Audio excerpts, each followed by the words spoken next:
Good evening, everyone, and thanks for tuning in to tonight's District 1 Virtual Town Hall. I'm Eric Bird, Chief of Staff for Councilmember Natasha Harper-Madison. She'll be joining us shortly, along with the City of Austin Deputy Chief Financial Officer, Ed Van Eno. As advertised, tonight's Town Hall is primarily about the city budget.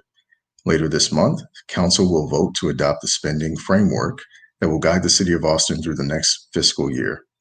It's a complicated process, and it requires your input.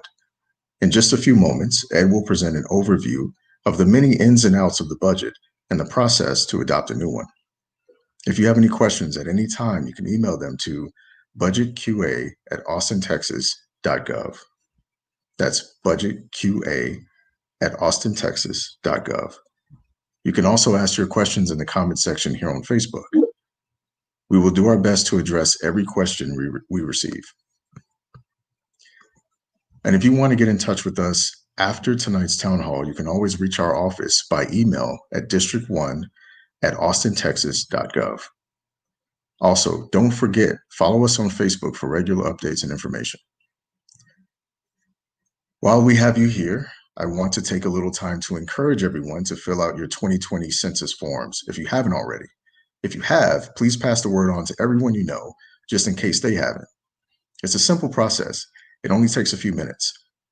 Just head to my2020census.gov to do it online, or call 211 to fill it out over the phone. You can track Austin's response rates at 2020census.gov/response-rates. Right now, District 1 and the Eastern Crescent are lagging behind our Western neighbors. That's bad news. If you'd like to do more to help us catch up, head to atxcensus2020.com for local resources and information about how you can get involved. So, like I said, tonight we're going to hear from Deputy Chief Financial Officer Ed Van Eno about the proposed budget. If you have any questions, email them to budgetqa@austintexas.gov. That's budgetqa@austintexas.gov, or drop them in the comment section here on Facebook. You can always find more info about the budget at austintexas.gov/budget. And you can email our office, district1@austintexas.gov. Okay, now that you know all that, it's time to bring out the council member herself.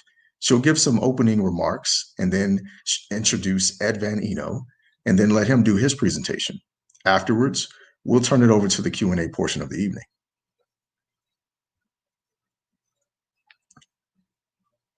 Introducing Councilmember Natasha Harper-Madison. Hello. Thank you, Eric. That was a lot of good information. Folks, I hope y'all will follow this thread to grab any of those email addresses. I know that was a lot of them. So any of those email addresses, or how to get to the budget webpage, all that information will be in the comment section, and we'll repeat it again later on. So good evening, everybody, and thank you for joining us tonight. I really, really appreciate you taking some time out of your Sunday evening to engage with us on what is one of the most important aspects of our city government, the budget. Last year, the City of Austin's spending framework weighed in at a total of $4.2 billion. That's billion with a B. This is only my second time on this ride as a council member, but even if it were my fourth or my eighth, this go-round is like no other we've ever seen before. The COVID-19 pandemic has rocked our local economy and wiped out major revenue sources, while at the same time creating intense new demand for spending on critical relief measures. At the same time, this summer's outcry for racial justice that blossomed after the death of George Floyd in Minneapolis and Mike Ramos here in Austin has put a new level of scrutiny on our budgeting process. In council meetings throughout the past 2 months, we've spent hours listening to hundreds, if not thousands, of residents call in to request dramatic changes to the way we fund our police department. I can tell you that my colleagues and I are working with city staff and members of the community to create innovative solutions to the problems at hand. And I'd be remiss to not mention that among some of those city staffers are rank and file uniformed officers. It's very important that their voices are heard as well.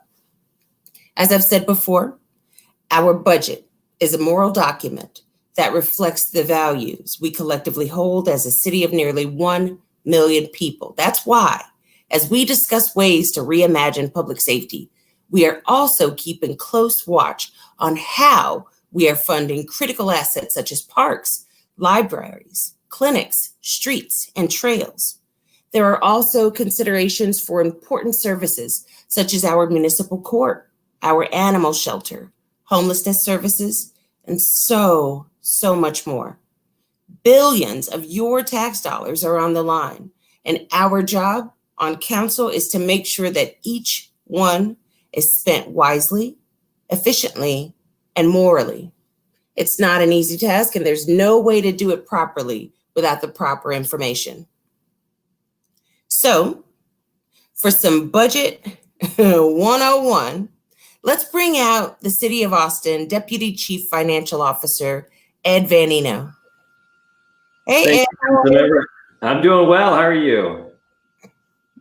I can't complain. It's been a budget-filled weekend. I can imagine yours is about the same.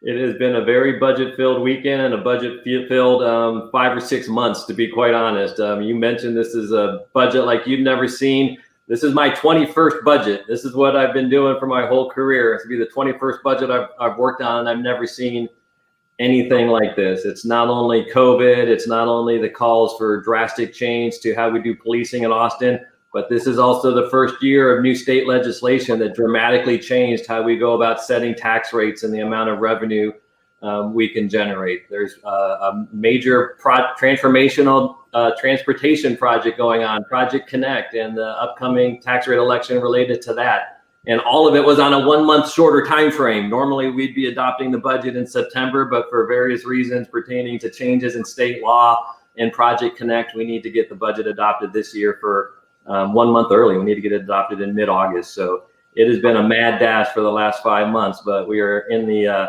final parts of that really important process. So I don't know if you want to just jump right into the presentation. Well, so, you said something that really sparked my interest. First of all of that information is very important. And I appreciate that you sort of laid the groundwork by saying 21st budget cycle. It really gives people the opportunity to recognize what a true subject matter expert they have access to right now during the course of this process. So if they have budget questions, you are definitely the guy to ask. And so I appreciate that you laid it out like that. I also appreciate that you said the thing about us having to do this 1 month earlier.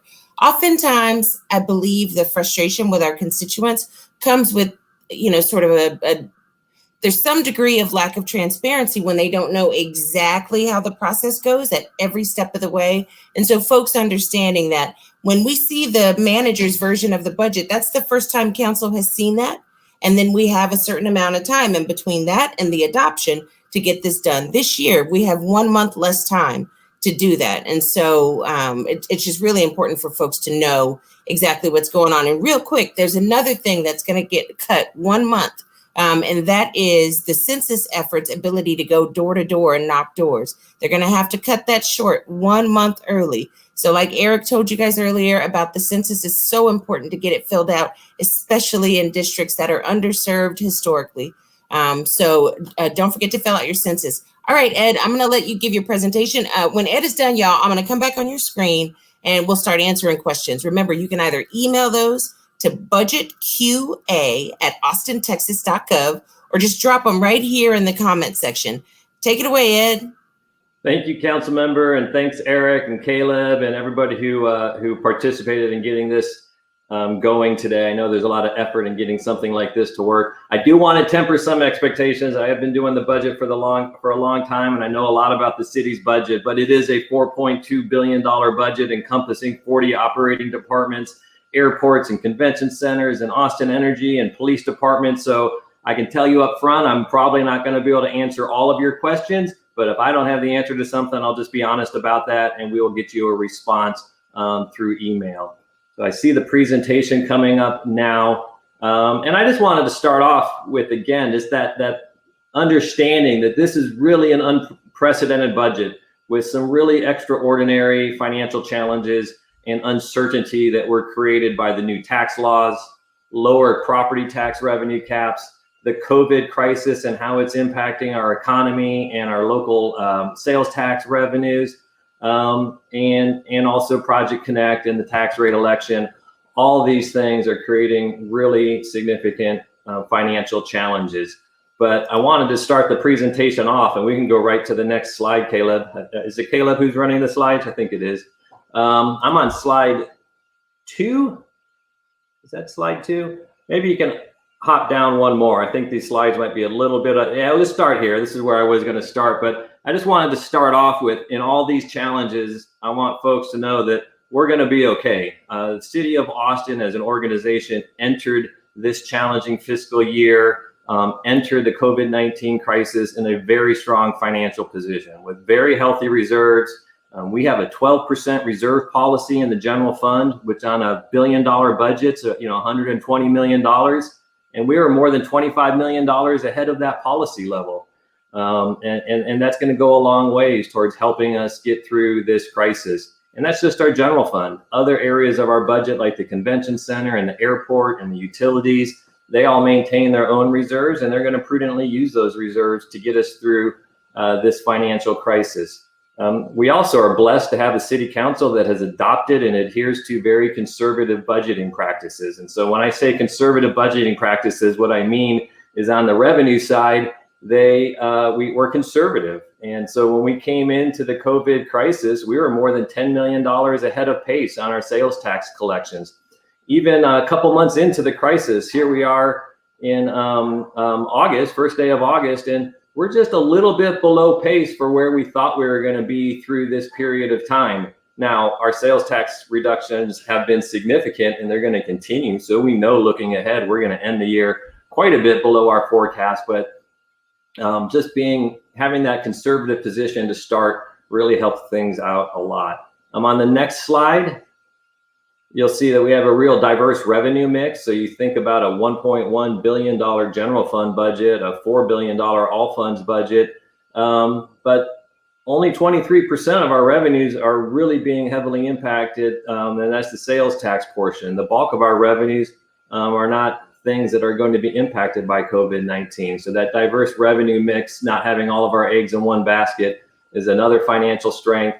We have really strong liquidity, which simply means even though our revenues are down right now, we have all the cash on hand that we need to meet our financial obligations.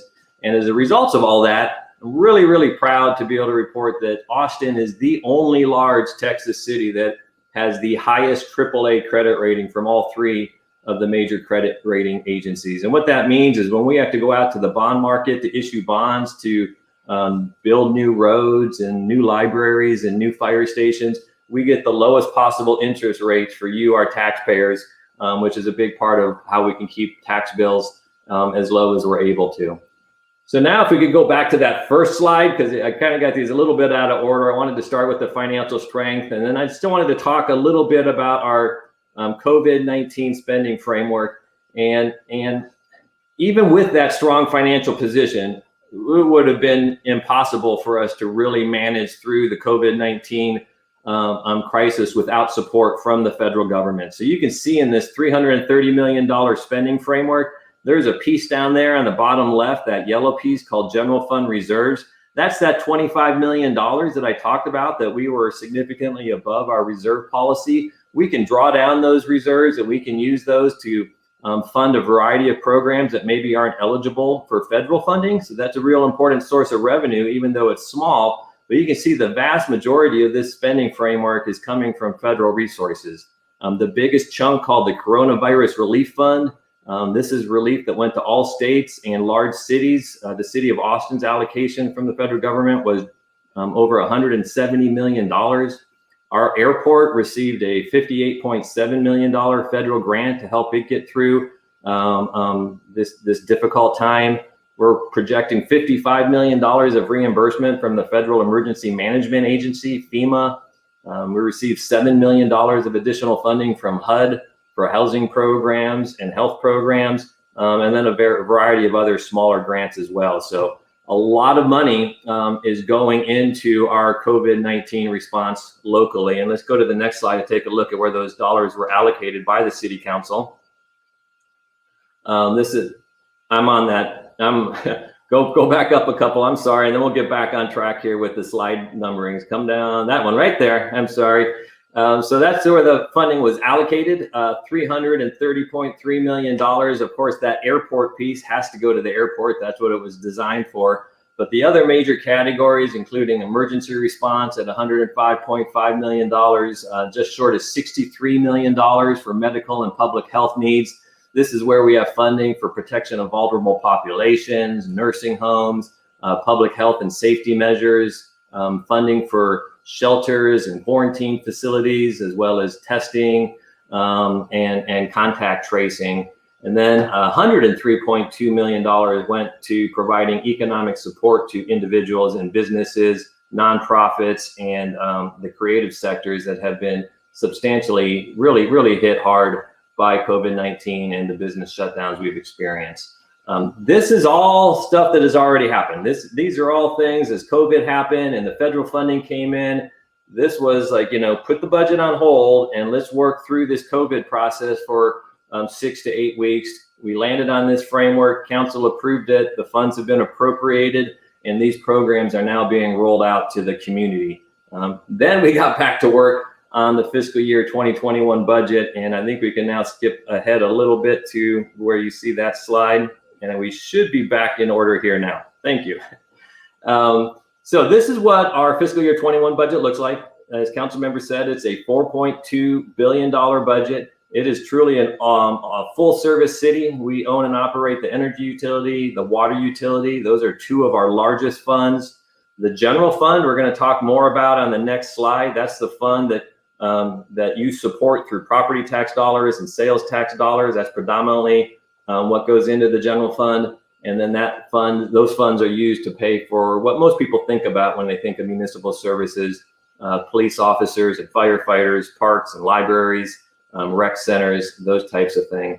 In total, the two big utilities, Austin Energy, Austin Water, and the general fund are 69% of our total budget. The other 31% comprises our various other enterprise departments, from the airport to the convention center, our transportation department and public works department, on down the line, including Austin Resource Recovery, who are the folks that come by weekly to pick up your trash and recycles.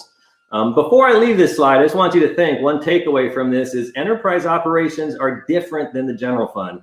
Enterprise operations charge you a fee for the service that you receive. So the Austin Resource Recovery Department, I just mentioned them, they will charge you a fee for coming by weekly to pick up your trash and recycles, and then those fees are used to provide that service. It's not tax supported. The general fund, which I'll talk about more on the next slide, works totally different than that. There are fees that are charged for various general fund programs, but they generally don't come near recovering the cost of the services that are being delivered. It's these services, general fund services, are largely tax supported. So let's go to the next slide, please, and we'll take a look at our general fund, which again is 25% of that all funds budget, or $1.1 billion. In the city of Austin, 38.9% of that total budget is currently allocated to the police department, 19% to fire, and almost 9% to emergency medical services. In all, about 2/3 of our general fund budget is allocated to our three public safety departments, police, fire, and EMS. The remaining third supports our parks and recreation department, public health department, public library, and then also smaller departments like neighborhood housing and planning and zoning. Over on the right, I've already talked about this a little bit, but you can see how the general fund supports itself with about 50% of the revenue coming through property tax collections, 23%, just short of 23% from sales taxes, 15% from utility transfers. And that's a good news story, because in other cities that don't own and operate their own utilities, they wouldn't have this utility transfer. The return on investment, so to speak, the profit from running a utility, if it's a private utility, it goes to shareholders of that utilities. But in a municipally run utility, those profits come back to the general fund to support general fund services that would otherwise require a higher property tax rate. So that is what our budget looks like. Let's go to the next slide and talk about what it costs you, the taxpayer. How do we support this budget? And so what we like to do is we like to track what we call a typical residential ratepayer. And there really is no truly typical residential ratepayer. I'd be surprised if I ever meet somebody in Austin with our 1 million population that looks exactly like this typical ratepayer defined over on the right-hand column. But what we like to do is we like to look at the average customer. So how much energy does the average Austin Energy customer use? How much water does the average Austin Water customer use? What's an average homeowner? What kind of home do they own? And what's the property tax bill on that home? So we track all that. You can see on the bottom line there, kind of in the middle of that blue bar at the bottom, we are projecting as we go from fiscal year 20, that's the year we're currently in, to fiscal year 21, which will start on October 1st. We're projecting a $12, a little bit more than $12 annual increase in the tax and rate bill for that typical Austinite, about $1 per month. And you can see that results in increases in Austin Resource Recovery. This is part of the increase in Austin Resource Recovery is part of a long-term plan to implement a curbside organics collection program.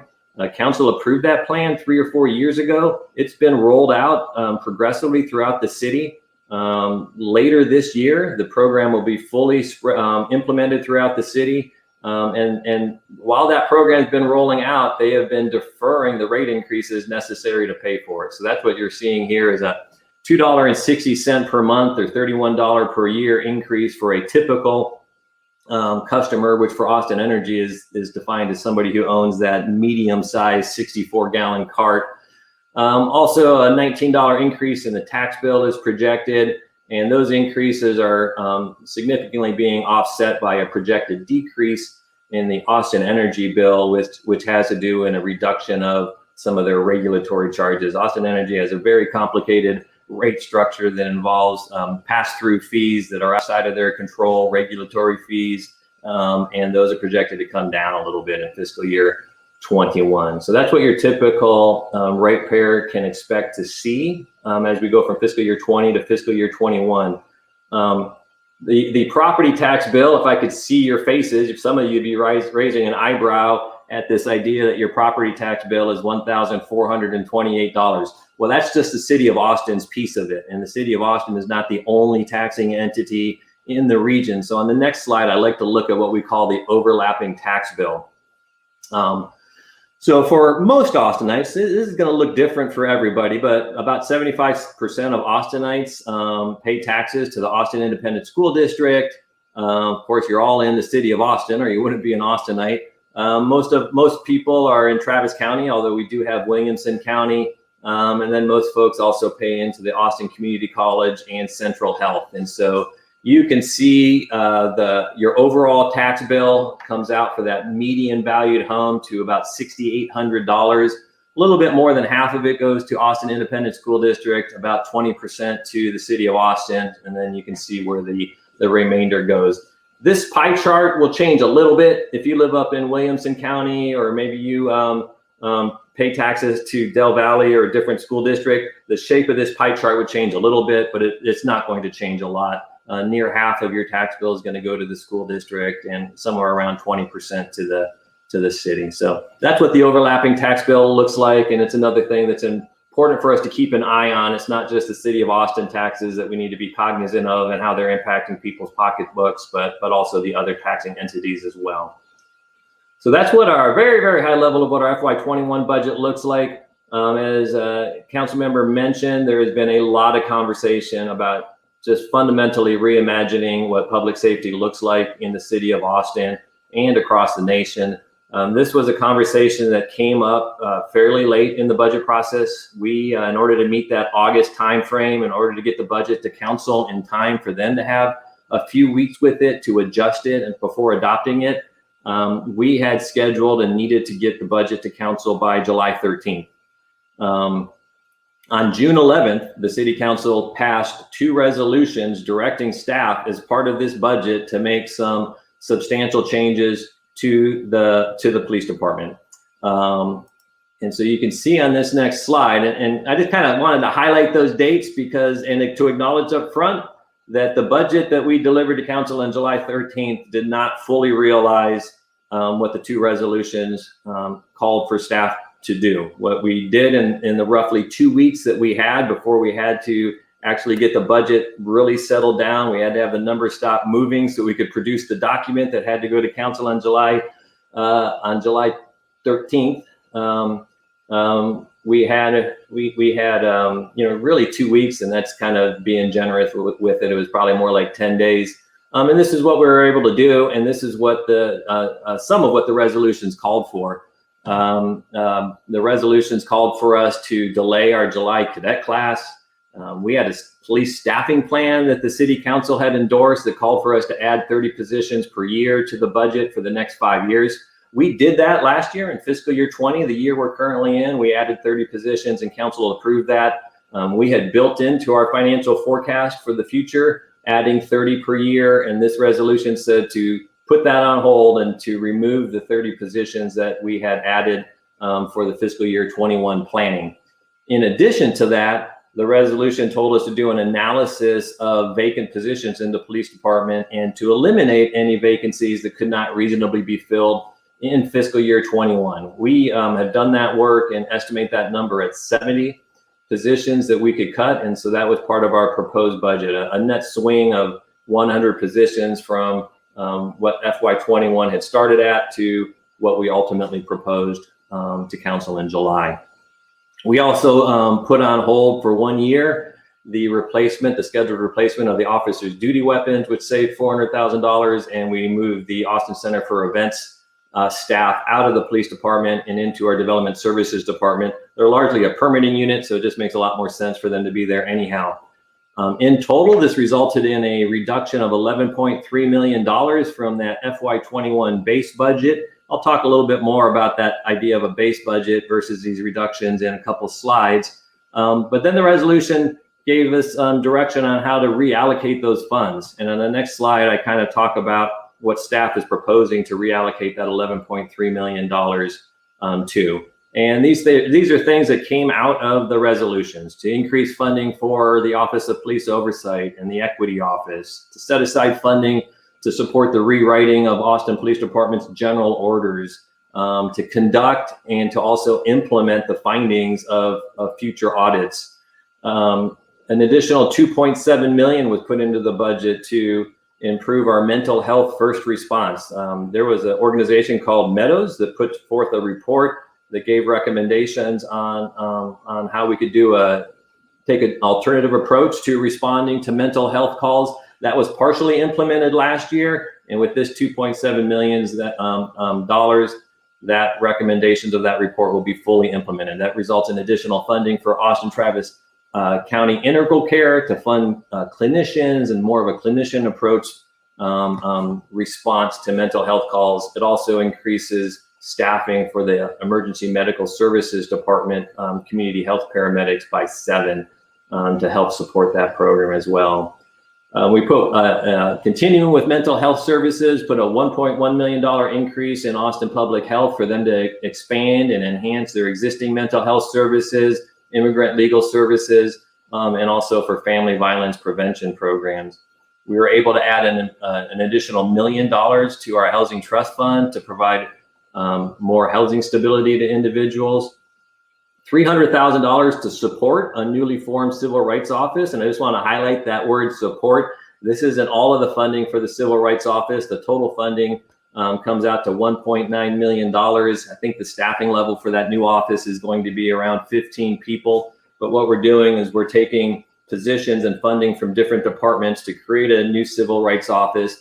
And with the $300,000, that provides us money to support the hiring of a new civil rights officer, and to provide money in the budget for training and just the office supplies and the things you need to start up a new office. 2 areas I passed over. These areas in blue are recommendations to take some of the savings we realized in the police department by cutting vacant positions and delaying the cadet academy, to take some of that savings and to reallocate it back to the police department to replace their 15-year-old records management system with something that's more modern, cloud-based, something that will provide better access and more transparency to police records.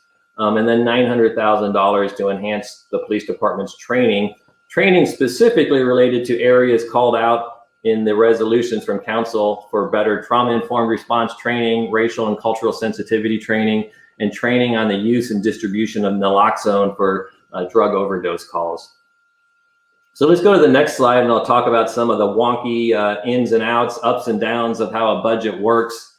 Trying to explain how $11.3 million reductions reconciles with the budget figures. So starting at the left of this graphic, fiscal year 20, you can see this is the budget the council approved for the police department, $434.5 million.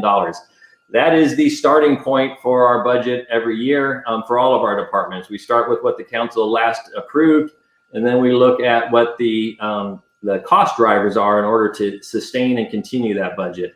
I talked to you about the 30 new officers. That was part of the police staffing plan, and so we added the 30 officers per the staffing plan to their base budget. Our contracts with our sworn personnel, including police, all called for a 2% pay increase. And then the city manager is proposing the same 2% pay increase for the civilian workforce. The police department has a large civilian complement, and that 2% pay increase is part of this base budget increase. So in total, just going from FY20 to what we call our FY21 base, the budget increased by $7.9 million. And that's where we were come June 11th when the city council directed reductions to the police department's budget. I won't reiterate all these because we just already talked about them, but there was $11.3 million of reductions, and then $3.2 million was added back to the police department for the record management system and the training. You add all those up and you get to what ultimately was proposed for fiscal year 21, a $434.3 million budget, which is just a slight reduction from what it was in fiscal year 20. I'm going to move on to the next slide, and actually, can you skip down one? I think these are a couple that are out of order as well. There we go. I want to start off with this one and just use it as to demonstrate like how significantly things have changed since we moved to a 10-1 council. In 2016, about midpoint of this slide, you see FY 2016. That is the first budget that our first 10-1 council ever adopted, with 1,896 police officers. You can see what the trajectory was from fiscal year 12 to fiscal year 16. We had been adding roughly 45 police officers per year. And that was all part of a 2 officers per 1,000 model. That was the approach that the city of Austin had taken for years and years and years to adding police officers. Was just as the population grew, the number of officers automatically grew. That all went out the window with the 10-1 council, and there was more of an emphasis on outcomes and results, and not just having a population-based approach to adding new officers. And so you can see from 2016 to 2020, there were additional officers approved by the city council, by the 10-1 council, but at a much slower pace than what historically had been occurring. And then with the FY21 proposed budget, we actually would see a net reduction in FY21 in the total number of officers approved compared to where we were with the first budget that 10-1 approved in fiscal year 2016. Now, I think we're going to go back up one, if you don't mind. And this is just to say, you know, if you look at it in terms of dollar amounts or percents, I talked about earlier how the police department's roughly 39% of our total general fund budget. Well, if you went back to 2014 and you made some adjustments to the budget to make the budgets apples to apples, you know, like right now, fiscal year 21 is not apples to fiscal year 2014, but this has been an area that our city council is very interested in tracking. What is the percent of our general fund budget that is allocated to the police department and public safety in general? And so we make some adjustments over time to try to keep this an apples to apples comparison. But essentially the budget back in 2014 had 73% going to public safety, 44% was going to police specifically, and you can see that in 2021, that's at 39%. So we have seen the portion of the general fund budget allocated to police coming down over the last 6 or 7 years, and that has been by design. That has been a conscious decision of our 10-1 council. So I just got a couple more here. On the next one, please. Let's see. Yeah, so it's one of the resolution one of the resolutions that was passed on June 11th provided additional direction. And that's really what this chart's trying to say is there was other things that we acknowledged and recognized that the resolution called for staff to do. Essentially, it said to explore options for reallocating police department staff and roles and responsibilities to other areas, either other departments, maybe creating a new department. Maybe in some cases, it makes the most sense to just move that away from the city completely and have some other entity provide the service. That's sometimes talked about with forensics. Maybe the city of Austin shouldn't even be in the forensics laboratory business, and that would be better served by more of a scientific type group that's a separate agency from the city. So we are doing that, and with the short amount of time we had from where these very important and transformative resolutions passed before we had to get the budget put together, we just didn't have time to do that work. The city manager has tasked Deputy City Manager Rivera Vandermeide with leading this effort of continuing the community discussion about reimagining public safety. And both the city manager and the deputy city manager have said that these 13 services should be viewed as just a starting point for that conversation, that they want to talk about the forensics lab and the call center and police dispatch and park patrol and lake patrol and all these different things, and really have a thoughtful conversation with the community about alternative ways that we might deliver those services, opportunities to civilianize these services, and to really change the approach to delivering public safety in Austin. But that's going to take time. You kind of see over on that second blue square where it talks about council amends the budget. So what they have committed to do is to come back at least once, but most likely multiple times during fiscal year 21 as this process unfolds, to further amend the budget and to further make changes to the police department and to the public service delivery infrastructure in Austin. And so that's something that we can do when council adopts a budget. That doesn't mean the budget can't change. The council can amend and change the budget any Thursday that they're meeting. And so that's the way this approach would be as we go through this process. I'm just going to pick the forensics lab. We go through the process with the community, and the forensic report comes back to us, and the recommendation is forensics should really be moved out of the police department into a separate entity. We can come back to council with a budget amendment to make that happen. So that's the approach that the manager and deputy city manager have committed to and are leading. And on my next slide, I think we're going to wrap this up with just the remaining timeline. Here we are on August 2nd. So just in 2 days, on August 4th, the city council has an all-day work session scheduled to talk about the city's budget. And there's going to be a lot of topics on there. We're going to be talking about homelessness, and we're going to be talking about Project Connect, and we're certainly going to be talking about the public safety budget and reimagining the police department. So it'll be a full agenda tomorrow, on Tuesday, talking about the city's budget. I don't have it on this slide. I maybe need to add it, but it's really not an official part of our budget timeline. But on August 6th, the city's public safety committee, which is comprised of 5 council members, but oftentimes all the council members attend the public safety committee meetings. But on August 6th, public safety committee will be having a meeting, and they are going to substantially talk about reimagining the police department's budget as well. These are really intended to be work sessions. This will be council rolling up their sleeves and working.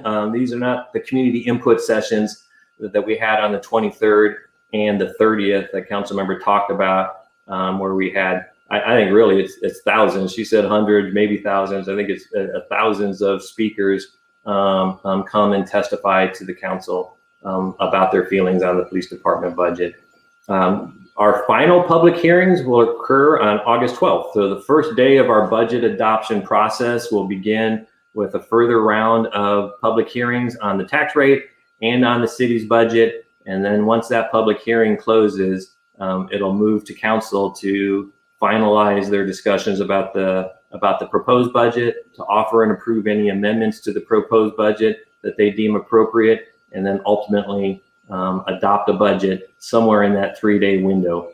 In the past, we have had, the last 2 years, council's adopted the budget on the first day. Years before that, it's taken 2 days or 3 days. So we'll see what's in store for us this year, but we do have 3 full days on the calendar to get through our budget adoption process. And so I'm just going to close on the next slide, please, and I'll leave it up here for a little bit. I know we're going to move on to Q&A now, but this is an easy one to remember. It's just www.speakupaustin.org. If you go to that website, you don't even have to remember the rest. Just speakupaustin.org. It'll take you to a landing page where community engagement initiatives throughout the city are highlighted. One of those highlights is Budget 2021. You click on Budget 2021 and you can find this presentation, you can find our proposed budget, you can find the results of our community survey, you can find the results of our board and commission recommendations, and all the links to all the town hall meetings we've been having, and all kinds of other information about the city's budget. And you can also find that Q&A email. If we're not able to get to your question today, you can go to Speak Up Austin and email us your question. And we really do enjoy working with the community and getting you the information you need in order to be informed about the budget. So we enjoy doing that and look forward to answering your questions. And I am done. All right, thank you, Ed. That was awesome. Super informative, but as condensed as you can take this much information and condense it, right? It's a big budget, I'm not gonna lie. Well, so there were two things that occurred to me as you were speaking. One, it sounded so public safety heavy. I don't want to make assumptions, but I'm assuming both by way of the amount of attention and time and community input that we've received, and the fact that it really is the largest expenditure. Is that why you spent so much time on that one? For sure. I mean, the two huge things that have hit this budget were the COVID. It's a huge impact on us, and then the calls for change in the police department budget. And that's where council is spending their time talking about things as well. So yes, that's why we focused in on those two areas this year. Well, so a lot of our time gets spent there, but I guess mostly I want to make sure that folks know that that's not the only thing the budget's going to do, So we have the Animal Services Department. That's a part of our budget. We have PARD, so Parks and Recreation Department, that's maintenance and facilities and after school programming, the Neighborhood Housing Community Development, there are a lot of places where the money goes. And so I just want to make certain that, one, people know that the conversation is more robust and broader than just the massive consideration that is our public safety budget. But additionally, there are other things that we're doing. So I don't want anybody to feel like you have to ask public safety questions. You are more than welcome to ask questions as they pertain to the budget.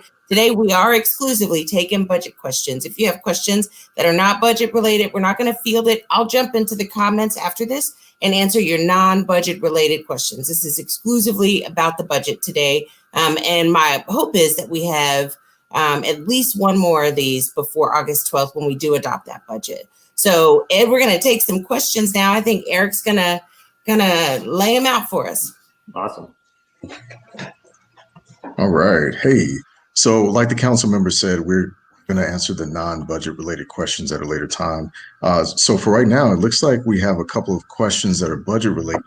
The first one is from Savannah Shanks. What is the difference between a resolution and an amendment? Ed, do you want me to take that one or you got it?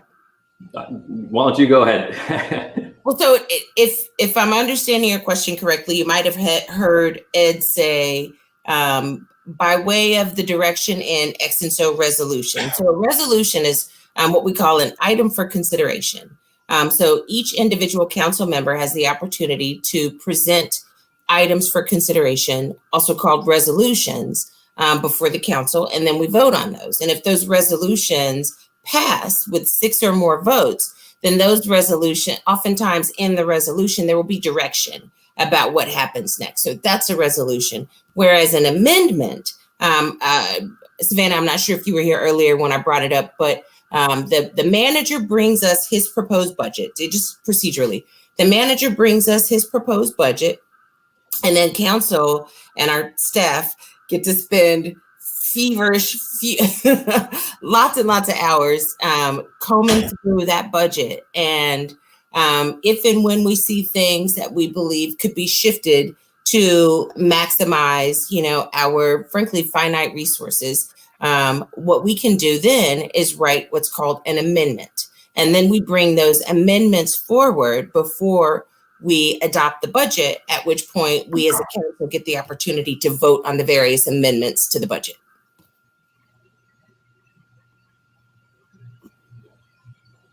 All right.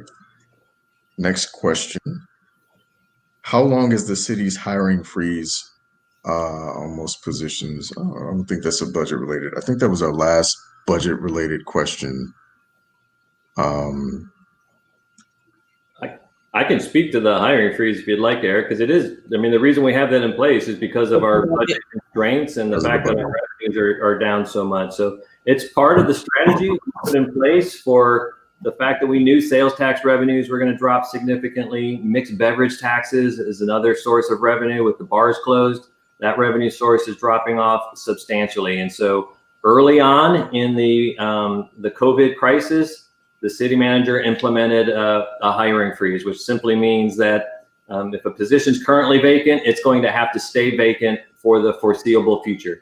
There is a process for departments to request exemptions to that. So we've granted a number of exemptions in our public health department. This is not the time for us to be holding public health positions vacant when we're trying to respond to the COVID crisis. But in other areas, if we can keep the position vacant, save the money of paying those salaries, that's a big part of how we're keeping our financial health in order while these revenues are down. Right now, we have said we're going to keep the hiring freeze in place for the remainder of this fiscal year, which lasts until September 30th, and that at the beginning of the new fiscal year, we will revisit the situation. There's been no commitment made that we would lift the freeze, but at the end of this fiscal year, beginning of next fiscal year, we would reevaluate where we are financially. What's the path of COVID looking like? Do we need to continue the freeze? I will say in Austin, we should feel fortunate that if you look at other cities who weren't as in strong of a financial position entering into the COVID crisis, you're seeing employees being laid off, employees being furloughed, and we've been able to avoid those types of consequences so far in Austin, and I'm hope we're able to continue to do that. But part of of us accomplishing that has been this hiring freeze. Thank you, Ed. I appreciate that. Eric, if that's one of the last budget-related questions, I think we might take some of these other questions. You want to just comb through them real quick and see if you see anything that's applicable for Ed? We actually just got a few other budget-related questions that I'm aware of. So one question is from Frank Netster. What amendments does Natasha Harper-Madison have proposed? So several of my amendments obviously are going to be related to our public safety budget. There are some that I sponsored and there are some that I'm co-sponsoring. Almost primarily, they have to do with sort of the addressing our cadet academy. And then subsequently, there are some that I'm going to be proposing around parks, specifically as it pertains to parental support through our Parks and Recreation Department. As everybody recognizes, COVID-19 really threw parents. I got a little echo. Really threw parents at curveball in March, and just recognizing we may or may not be resuming school early September. I'm really recognizing that shortage. Also really proud to be a part of the amendment that is recognizing our need for additional funding around childcare. So far, those are the majority of the amendments we're bringing forward. But there's a week left, so so don't hold your breath. There will be more. From Jen Delk, can mid-year amendments be proposed? I'm sorry, can you say that again? This question is from Jen Delk. Can mid-year amendments be proposed? I think that's what Ed was touching on when he was saying, this is just the beginning. I think, making certain that people understand the process is fluid. It's not static. It's not you adopt the budget and then that's it. Nothing else ever happens. The process really is fluid. And so I would encourage people to follow those links that Ed was sharing with us and really be a part of the interactive process that is the budget. Because there's definitely nothing that's set in stone, that's in concrete once we adopt that budget. So the short answer is yes. We continue to make adjustments as needed and as we get the opportunity to observe what's working and, really just take the time to dig in. I don't know if Ed could have emphasized this enough. There's just so little time to do so much work, so much really important work that it really is important that we do get the opportunity to have that additional time to make amendments. Ed, did you want to add anything to that? Just potentially, I'm not, if the idea was about being proposed, the amendments would either generally be brought forward by staff. And again, the city manager has said he absolutely intends to bring budget amendments forward to further realize changes to the police department's budget. But then also council members can bring forward a budget amendment if they want to see something perhaps different. Usually that's done as an IFC where direction is given to staff to come back with some type of an amendment. But those are the two paths to seeing amendments happen. It would be a staff kind of driven path and a council driven path. And usually they happen like in collaboration and tandem, working together, council providing direction and then staff doing the work and coming back with the amendment. Thank you. Okay. Our next question is from Tim Durkee. Tim says, it feels like there isn't a ton of room for large-scale changes to the budget, especially on this short of notice. What would need to happen for the large-scale changes, for example, the $100 million cut to the police department that some have proposed and endorsed, to actually occur? Ed, I'll let you start that one because I'd like to finish if you don't mind. Sure. I think some of it depends upon what the $100 million looks like. So there are things that might just be moving something out of the police department and putting it into another department. So we've talked about forensics. That's about $13 million operation. And if we determine that forensics really would make more sense to be a separate department or to maybe be combined with the existing health department, or maybe just to be outsourced to a totally different agency. Any one of those three is an option, but that would be $13 million, and that would be a reduction to the police department budget, but it wouldn't really be a reduction to the overall budget. It wouldn't be money that could be reallocated to alternative methods of public safety. So that's one area, but even that area, there is time to figure that out because we don't have the answers to that. Own department, combine it with the health department, third-party agency. We don't have the answers, but that's one that's been thrown around a lot. Another area that I think would take more time, depending upon your perspective, would be areas of the police department that maybe we want to civilianize. So, there's been some discussion about the parks police. Maybe instead of having a sworn parks police, maybe there's a way to pull those officers back and replace them with a civilianized park ranger within it. We already have a park ranger program, but maybe building up and enhancing our park ranger program to provide a civilianized approach to safety in the parks. Well, that would take some time to do that transition. We obviously have to hire all those new park rangers and then a decision has to be made. In Austin, we've always prided ourselves on avoiding layoffs. And so if we're trying to make that transition without having to lay anybody off, that is another consideration. And then I think there's an area just for programs that maybe people are looking at and saying, hey, do we even need that? What's the purpose of that? And, one of the examples there, and I'm not an expert on policing, but we have heard conversations about the mounted patrol, and that's a $2 million budget line item. And is that something that's needed, or could we just get out of a mounted patrol approach to policing and what replaces that? I'm not the police expert, so I don't have those answers, but all of these things I think really take more than 2 weeks to think through them thoroughly and to have a really robust community conversation, consider different options, and then come forward with a recommendation to the city council and that mid-year budget amendment to implement what we're hearing from the community that they want and what we're hearing from our experts. That would be the best approach.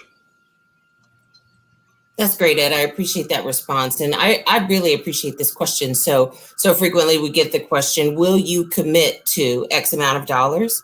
And I just want to make sure that folks know that if there's any hesitation by your representative, it's because of what Ed just said. There's so much we just don't know. And like in Tim's question, One of the ways I would respond to that is to say, you're right. There's too much to do and too little time to do it, which is why we're so fortunate that this is not the end of it. This will keep going. So all of this, participation from our constituents, all the folks who are writing in, who are calling, who are showing up at council meetings to do citizen testimony, who are going to the various boards and commissions, which, those oftentimes do influence how staff will decide to move money around. So don't stop being involved.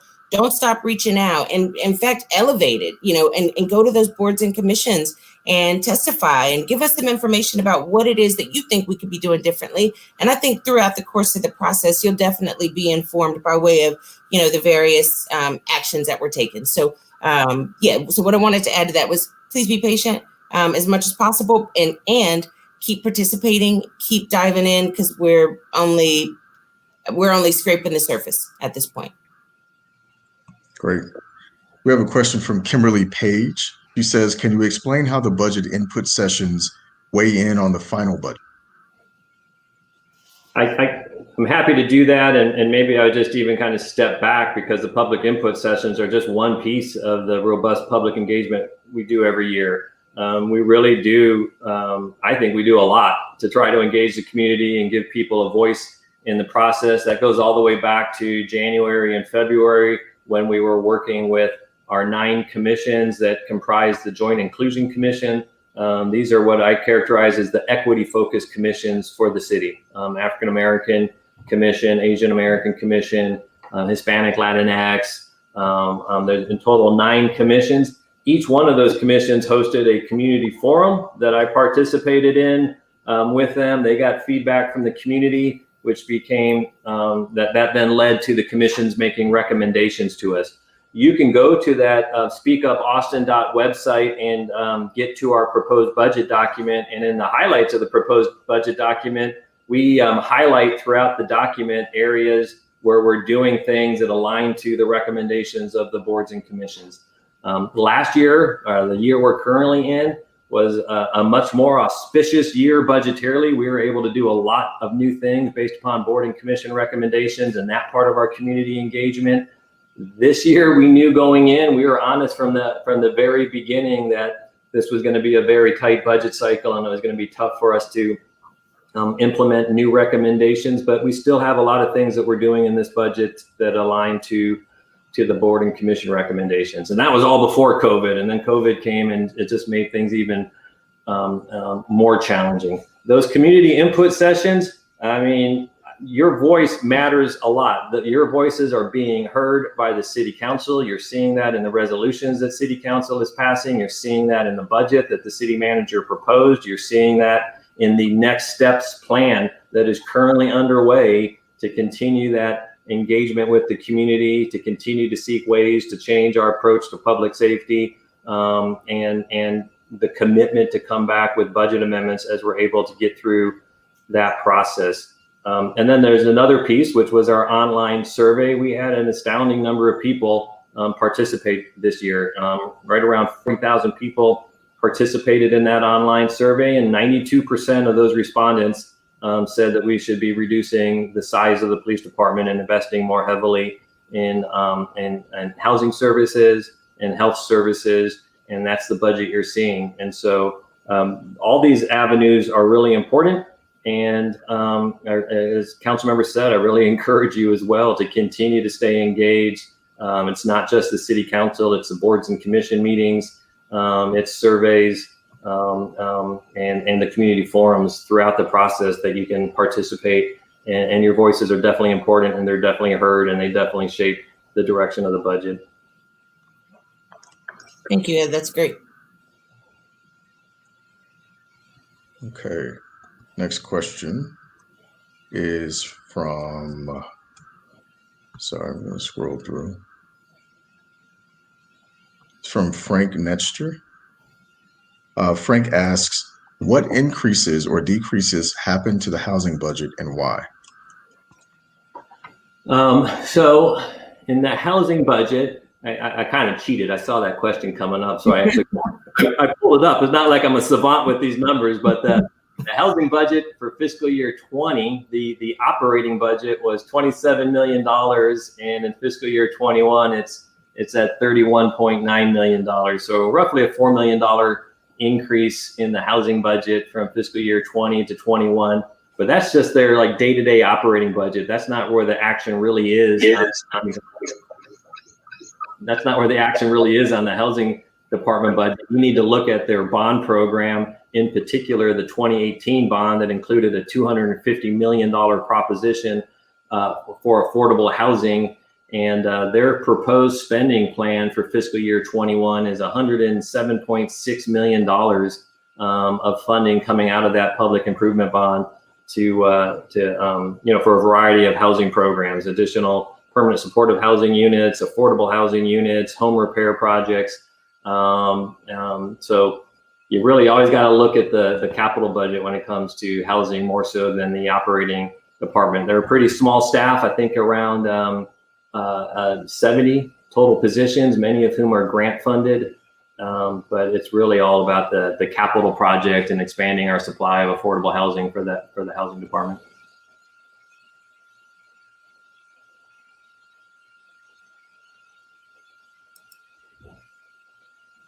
Association. How does that fit in with the budget cycle, and how does it get revised? I'm sorry, Eric, can you repeat the question? Yes, the next question is from Jen Delk. The city has a contract with the Police Association. How does that fit in with the budget cycle, and how does it get revised?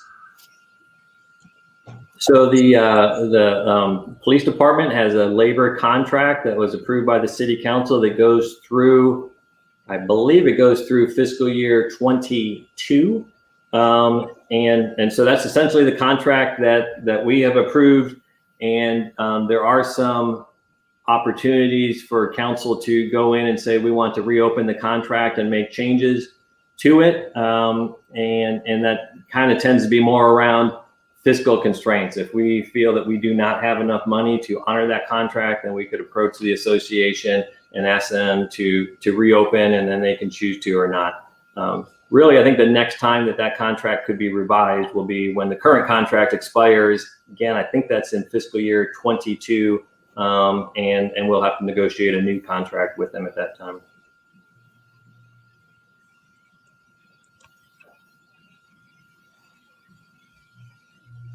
Okay. Ed, can you say something? I think we were having a tough time with your audio there towards the end. Because I think you were saying something about potentially having the contract negotiations happen earlier than expected, but we couldn't quite. Yeah, I'm sorry about that. So the contract we currently have goes through fiscal year 22. We're about to enter fiscal year 21, and then the next year will be fiscal year 22, and that's the final year of the contract with the police department. During fiscal year 22, we'll start negotiating a new contract that would begin for fiscal year 23. There is an opportunity in the contract to reopen the contract if the city has fiscal limitations that preclude us being able to essentially afford the provisions of the contract. We can request that the contract be reopened and to try to negotiate a different deal with the association. We're not really in that position. We have not approached the association asking them to renegotiate the contract. So I think the next time we're likely to see contract negotiations come up would be early on in fiscal year 22, heading towards a new contract that would begin in fiscal year 23. Thank you. I appreciate that. And just to offer a little bit of clarity, is that the only circumstance under which we can take on contract negotiations early? I know that one is in the, I'm the fiscal guy, so I know that fiscal consideration is in the contract. I do believe, for any purpose, we could approach the association and ask for the contract to be reopened and negotiate different points. And they could do the same they could do the same of the city. But the only one I'm aware of that's specifically in the contract has to do with financial matters and potentially needing to reopen if the financial situation is such that we can't afford to pay for the contract. I appreciate that. You know, it just made me think about a conversation that you and I had about pension systems and which ones are healthy and which ones are not. And so I just find myself wondering if, given that the civilian pension system and the APD pension system are not as healthy as they could be, that might be an impetus to us having early contract negotiations. So I just wonder. I mean, it's something I suppose we'll just be keeping an eye out on.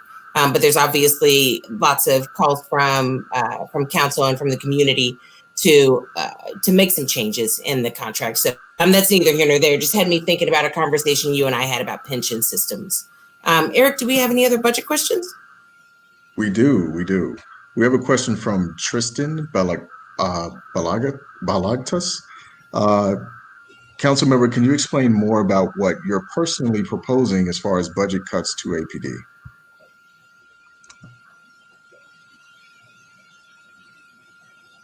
I'm really having a tough time. I'm just going to read the question, Eric, because I hopefully this isn't as bad on the live end as it is on my end, because I'm really having a time understanding what y'all are saying. It says, NHM, can you explain more about what you're personally proposing as far as budget cuts to APD? Well, so I'd like to make sure to point out that I started budget cuts before anybody else did. So back in December, when we passed resolution number 66 that I sponsored, to do an independent investigation into the Austin Police Department. Not only was it an investigation to determine whether or not there was racism in the department, it was also the impetus for us determining whether or not we would continue cadet classes in the Austin Police Department. So I'm certain I could get you true sort of numerical data, but those were my first two amendments, which I'm certain when we get those numbers, it'll be relevant. The other thing that I'd like to say is item number 96 that we recently passed, that whatever the cost of, and Ed, you can help me, 100 uniformed positions would be, that's another amendment that we put forward prior to the budget being presented. Those are things that we had already put into place. So a lot of what it is that we needed done by way of amendments is already in place because we did it already. That to say, though, that doesn't mean we're stopping. We're still taking the time to comb through and find any areas where there's additional room for improvement now and moving forward.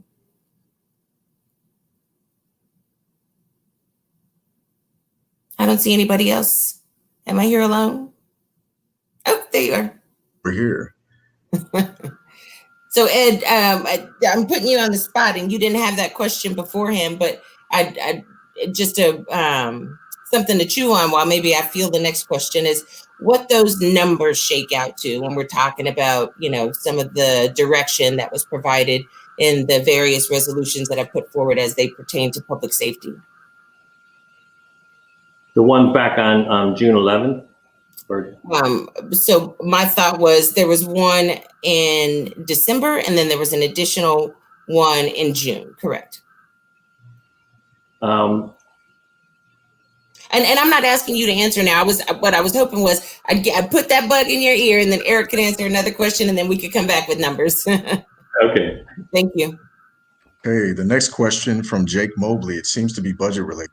What about less officers and more social services? I don't think folks are quite as concerned about forensics. Seems maybe related, but maybe a different conversation.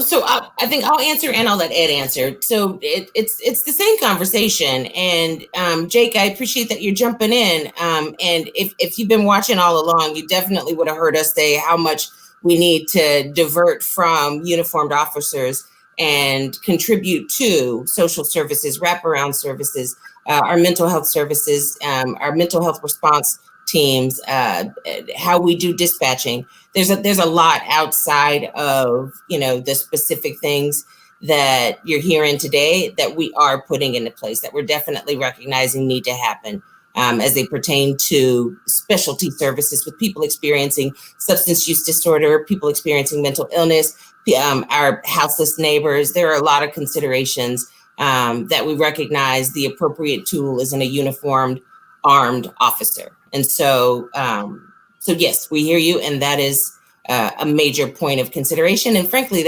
so when you've heard folks talking about divest or defund. Essentially what they're saying is we're going to move that money into systems and services that are more appropriate for that particular incident. So not every crisis needs a cop.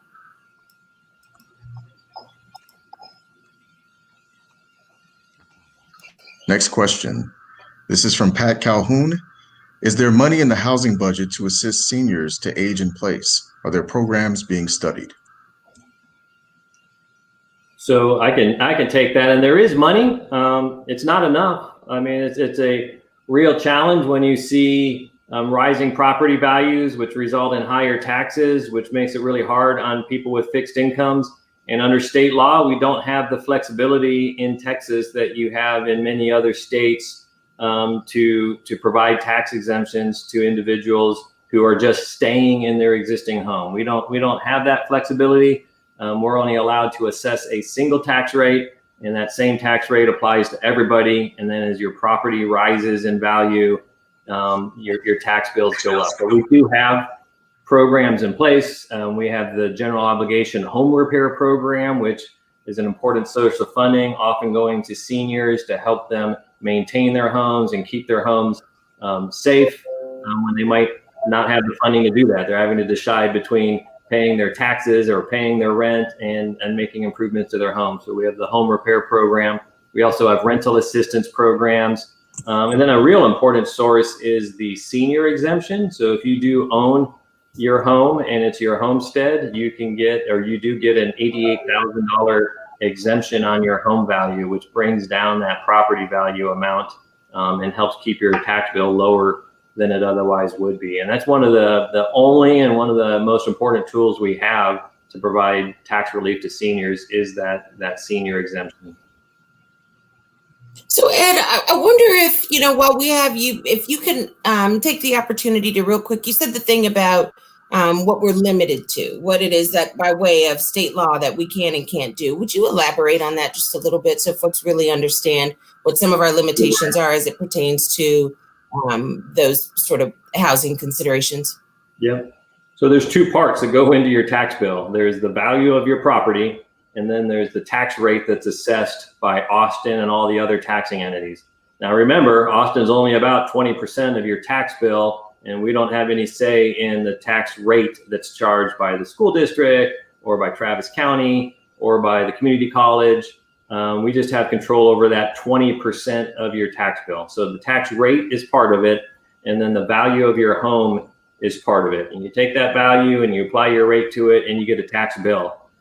In some states, like in California, they limit the growth in your value. And so as long as you're just living in your home and you're not moving, if you're just living in the same home year after year, the value of your property can only grow 2% per year. And so that value is growing much more slowly. And so regardless of what happens with the rate, your tax bill is growing more slowly than other people who are maybe moving to your neighborhood and increasing your values. That's called Proposition 13. It's been in place in California for a long time. We can't do a setup like that in Austin. It's not allowed under Texas law. Under Texas law, the appraiser who comes out and appraises your property value has to appraise it at fair market value, taking into account similar properties in your neighborhood. And the city of Austin has to set a single tax rate that applies to everybody in the same manner. The only thing we can do is to approve an exemption, a senior exemption for people who are over 65 and who own and occupy their home. And in Austin currently, that exemption level is set at $88,000. Thank you, Ed. I really appreciate that. The next question is from Marva Overton. Seems like it's for Ed. Your slide showed $3 million funds to Police Oversight and Equity Office. Is that an even split between the two offices? So that's one of the things where, I don't know. We're working with those offices. We knew we wanted to address the council resolution that called for additional funding for the Equity Office and Police Oversight. In 10 days, we didn't have time to really sit down with the police, the Police Oversight Director and the Equity Officer and figure out all those details. So what we said is, we think order of magnitude, $3 million will be sufficient to increase staffing in the Office of Police Oversight, to increase staffing in the Equity Office. Remember, we're also out of that $3 million bucket, we're looking to conduct some additional audits of the police department's budget, and also to implement forthcoming audit findings, and to do this rewrite of essentially the operating orders for the police department. They call them their general orders. So those are the things we're trying to do with that $3 million. I can tell you that the Equity Office and the Office of Police Oversight right now are working through the details of their staffing needs and their programs and the areas that they think they should be expanding and what it would take to accomplish that. That could very well be, the first budget amendment that we come back with. That we might not have that all in place in time for council to adopt the budget on August 12th, but we may come back in October and say, okay, now we have a plan for how we'd like to enhance the staffing in those two departments, and we would amend the budget to add those positions to those offices and to move money around to allow that to happen. So that's just one example of that whole budget amendment process, and I do think that could be one of the earliest ones we see because they're working on it right now. Thank you.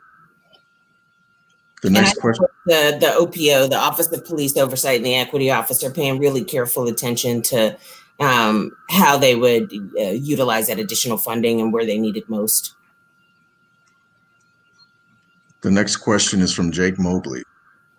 Jake says, NHM, are there changes in the current budget proposal that you believe are good steps toward what you just discussed regarding reallocation of enforcement budget to services? And he apologizes for the feeling.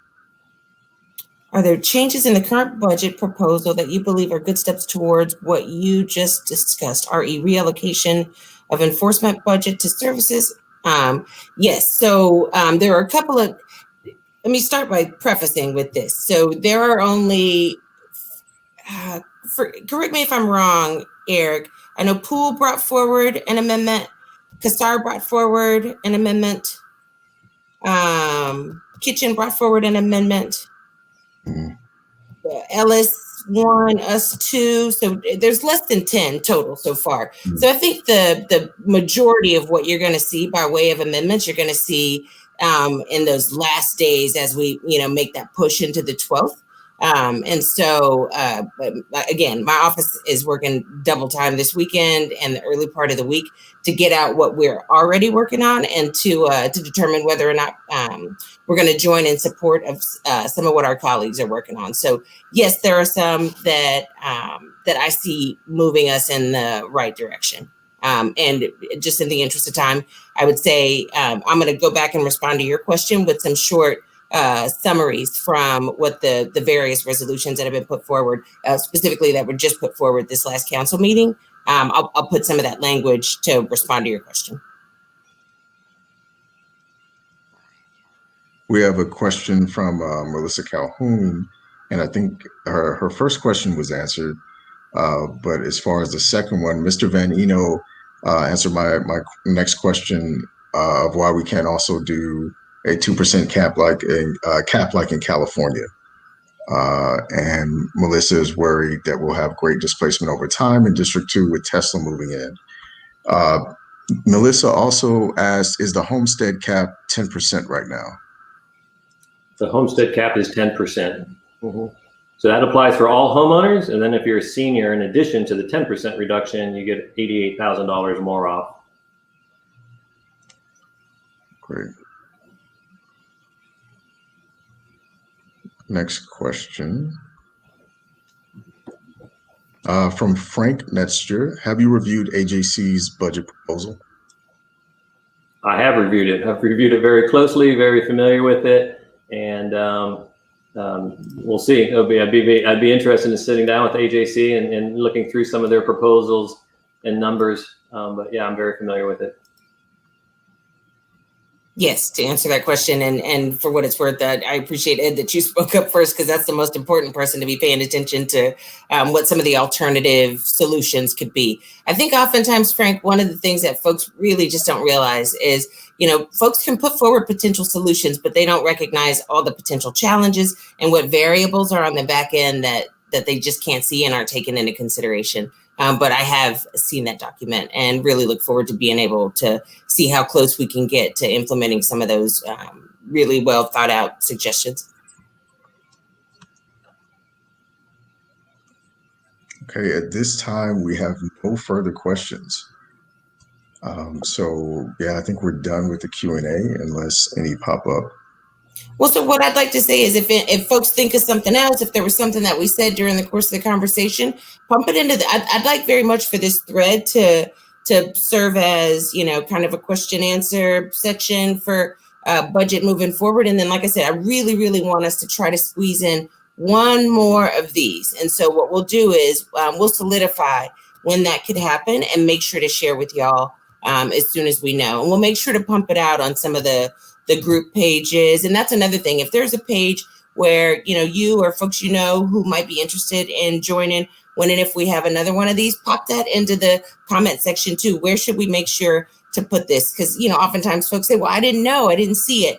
And, we obviously can't know everywhere we should post it. So if you have some suggestions, we're always open to those, either in the comment section or at our District 1, that's the number 1, at austintexas.gov email.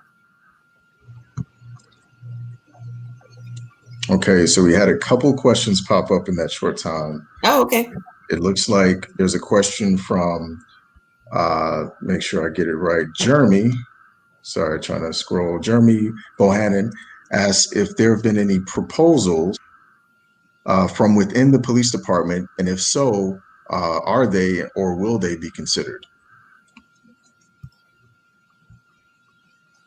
So I can tell you that the police department is part of, the conversations about changes that could be made to the budget. I mean, they're the experts. So when I'm doing some of this work, I have to rely on the police department to get numbers and analysis. And so they have been part of the conversations. I'm not aware of any specific recommendations coming out of them yet about what they would like, recommend seeing changed, but they are part of the group looking into this. And if I may answer, it's something that I definitely have been conscientious of taking the opportunity to do. So I'm talking to folks in the bomb squad. What do y'all need? What don't y'all need? Like real, true blue boots on the ground. Tell me what it is that you actually need. What could y'all do without, kind of questions. And I certainly, am taking every bit of information and adding it to a list of considerations. But one of the things that we're working really closely with several officers on right now, and it's not a proposal that they put forward so much as they are really helping us work out the kinks, both by way of financially, what would it look like? And then the practical application of the idea. I would recommend, Jeremy, that if that's of interest to you, then keep watching. So one of my colleagues, his name is Jimmy Flanagan, he's bringing forward an amendment that would essentially see a completely different management and leadership structure happen within the police department. It would be more along the lines of, so when we had what they called an at-large council, at-large meant you could live anywhere in the city of Austin and represent any geographic region in the city of Austin. So, for example, I represent District 1. It's required by way of the 10-1 council that I actually live in District 1. Some of the problems that occurred as a result of having the at-large system was you could have 4 or 5 of your city council representatives live within 3-mile radius of one another in the same affluent community, as opposed to, what you have now is true district representation. And so it would be very much like that. So this proposal that Councilmember Flanagan is going to bring forward is talking about having sort of district representation, but specific pockets for law enforcement, which essentially would take away like the chief position and create multiple commanders. And those commanders would work with a civilian sort of point of oversight that would be the liaison between the city council and the police department. So having that really crucial civilian contribution component is one of the things that I'm most excited about, but really getting that district representation and making it so that there doesn't exist so much in the way of singular leadership and the autonomy that comes with that, and having to really be more transparent. So that's one that I'm really excited about seeing come forward. Great. Looks like those are all of our questions. As the council member said, please continue to post your questions and we'll get them answered. And then thank you all for submitting your questions, and we'll fill those through email as well from the emails we provided earlier. Ed, thank you. I want to thank you for answering. Thank you, council member. And there's a couple things that I'll leave folks with on our way out. So thank you, Eric. I really appreciate you helping to facilitate the show today. Thank you, Ed, for spending some time with us on a Sunday. We really appreciate it. But the truth of the matter is 21 budget cycles in, and having spent months and months and months looking at this data and these numbers, there's really just nobody more qualified to be able to succinctly answer these kinds of questions. So thank you for spending some time with us. We hope you enjoy the rest of your Sunday. Thank you. I will. I'm happy to do it. Look forward to doing it next year in person. All right. Thank you. And Eric, thank you again for helping to facilitate the shows. It was awesome to be able to answer questions from folks. I really appreciate that opportunity. I also appreciate the format where folks can put their questions and we get to answer them later, because sometimes we don't have the answer in that moment. And so being able to follow up is great. So thank you. I hope you also enjoy the rest of your Sunday. I think I'm going to bid everybody adieu here in a minute. I'm going to leave a couple of last minute details about how to follow up with us and what's going on moving forward. So that's all we have time for tonight. All the questions that we had tonight. Thank you, Ed Vanino. Thank you, other members of the city staff, for really helping us bring all this information together. Something that I'd also like to encourage folks to do is, I believe it was Mrs. Overton that asked the question about a particular slide.